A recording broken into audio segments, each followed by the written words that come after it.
welcome to this jazz guitar lesson. I'm Chris Whiteman, and thanks for joining me.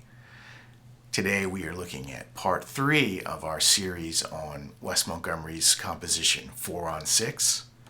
In part 1, we looked at the tune itself, looked at the melody statement and the chord changes. In part 2, we did an analysis of the first 2 choruses of Wes's solo. And today we're going to look at ways to simplify the improv approach. And this is going to be suited more for the beginner and intermediate player, those that may be having difficulty navigating the changes, particularly the descending 2 5s that are moving pretty quickly in bars 5 through 8. So I've written a 1-chorus study that uses just 2 different concepts.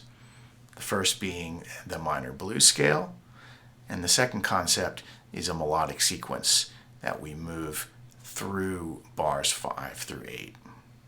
So let's take a listen to this study.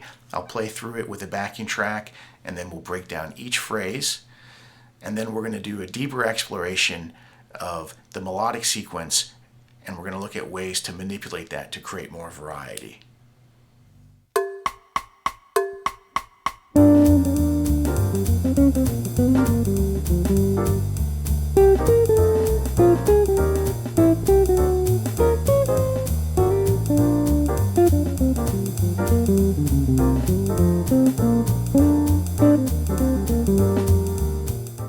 All right, so we're going to break down each phrase, make sure we understand what's happening and the relationship to the underlying harmony at that point. So the first 4 bars are a static harmony. We have G minor 7 for 4 bars, and we are going to be using the G minor blues scale. So the first 4 bars sound like this. 1, 2, 3, 4.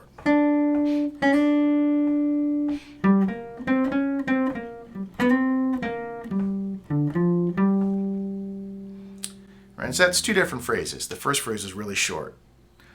1 and 2 and, right? So I played D, and then I slid in to D from a half step below. And I did that on an upbeat. So 1 and 2 and 3, 4. All right, so we have a little bit of syncopation there.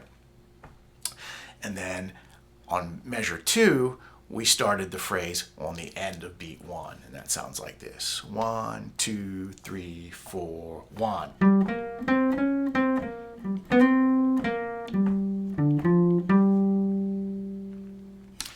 Right, so straight G minor blues vocabulary there. Now we're getting into probably the most complex area of the tune, and that's bars 5 through 8, where we have these series of descending 2 5s, right? We have C minor to F7, that's our first 2 5, and then B flat minor to E flat 7, and then A minor 7 to D7, and then we have E flat minor 7 to A flat 7, right? And so that can be kind of tricky to navigate because we can't reduce that to a single scale. We have to actually move with those changes. And one of the most common kind of approaches for the beginner would be to use some form of voice leading between the 2 and the 5, right? And the most common is going to be the 7th degree of the 2 chord, right? So it's C minor. Our 7th is B flat, right? It's a minor 7th. It's a minor 7 chord, so we have a flat 7. And that 7th is going to move down a half step into the 3rd of the F7. So, right. And then when I move down to my B flat minor 7, the same pattern. Now I find the 7th of B flat, that's A flat, and I move down a half step into G, which is the 3rd of my E flat 7. Now, A minor 7, my 7th is G, going to move down a half step into F sharp, which is the 3rd of D7. And then we could keep the exact pattern and fingering and come to E flat up here, E flat minor 7, right? And we would get D flat into C of the A flat 7, but it's a big jump, so I'm gonna actually change string sets, and I'm gonna play my E flat minor 7 here, and that's gonna be the D flat on the first string to my A flat 7, and C is my third of that chord, right? So what I'm doing is I'm making sure I see visually the harmonic pictures as they move.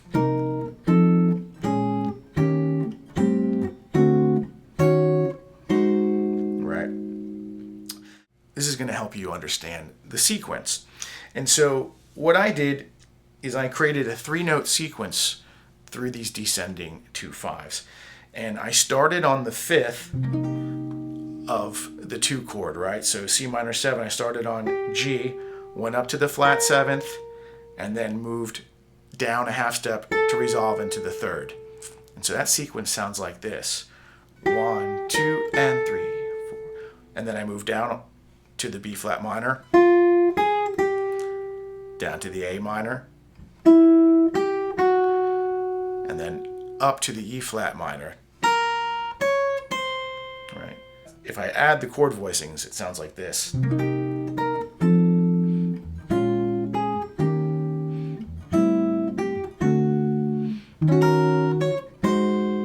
Right? So that's my sequence. 1, 2, 3, 4.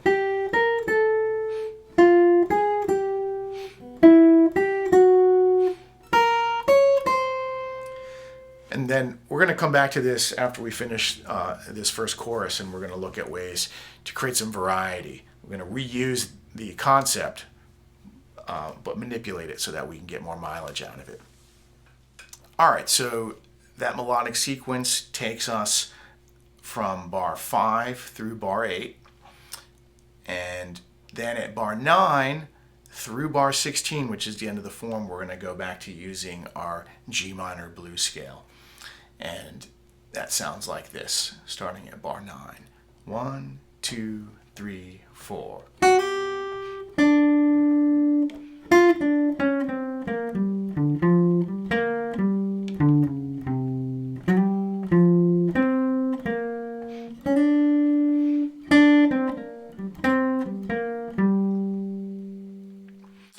So it seems like a really long phrase. We can look for places to break it up as you're working through it. So bar 9, very simple, just 2 notes. 1, 2, 3, 4. 1 and 2 and 3, 4. Right? So I'm sliding into the G, and then I'm moving down to the D. And then in bar 10, we have a rather long phrase. So we're going to break it up into little sections. So the first section, I would do this. 1, 2, 3, 4, 1. Right, now I'm going to stop right there. That is the end of beat 2 in bar 11. Right? So 1, 2, 3, 4, 1. Now the second half of that phrase is going to start on the end of beat 3 in bar 11. It's going to sound like this. 1, 2, 3.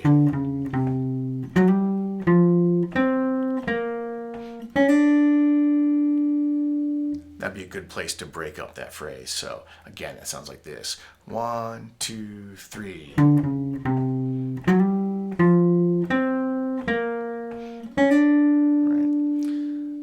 And then the final phrase on bar 14 sounds like this.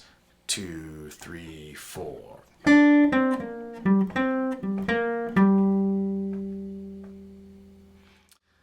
All right, so that takes us through 16 bars, or 1 complete chorus. I'm going to play the whole study again at 100 beats per minute, so half tempo from what I originally played it at. And I'm going to pull up a backing track so you can kind of hear what it sounds like against the harmony. And then we're going to come back and we're going to do an exploration of these melodic sequences to try to add some variety.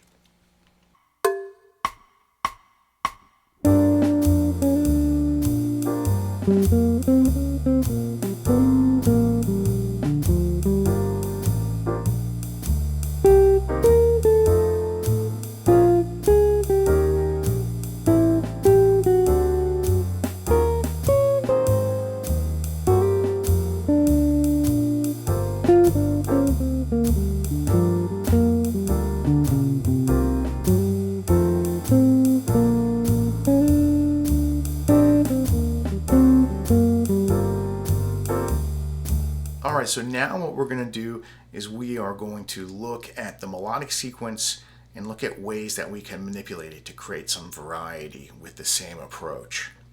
I'm going to pull up a backing track at 100 beats per minute, and that's going to play just bars 5 through 8. I'm going to start with the original sequence.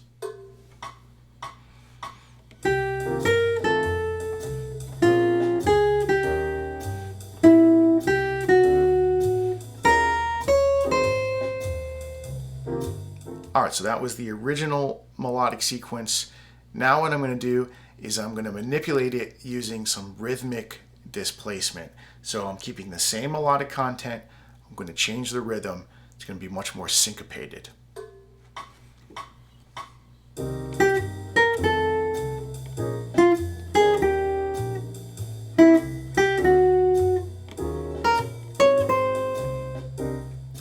So what I did is I moved the attacks that were on downbeats, right?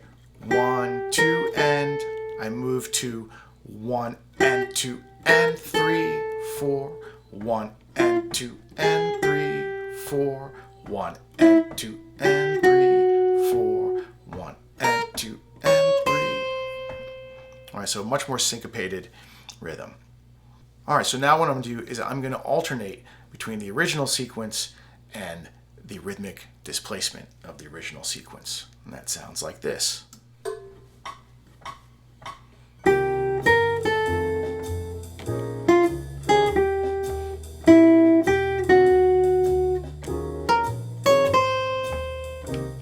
All right, so we get a little variety there.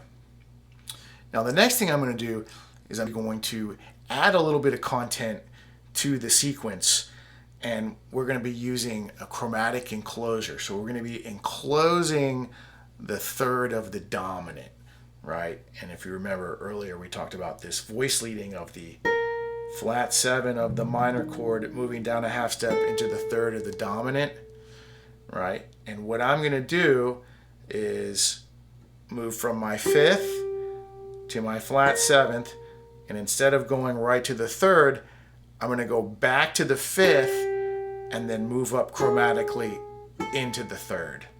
Right? So that pattern sounds like this. And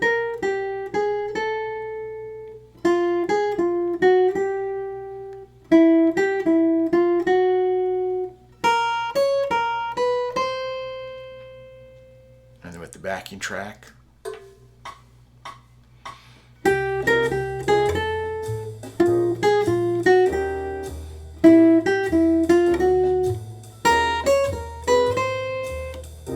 All right, in the last example, I'm just going to use a combination of each of those concepts. And that's going to sound like this.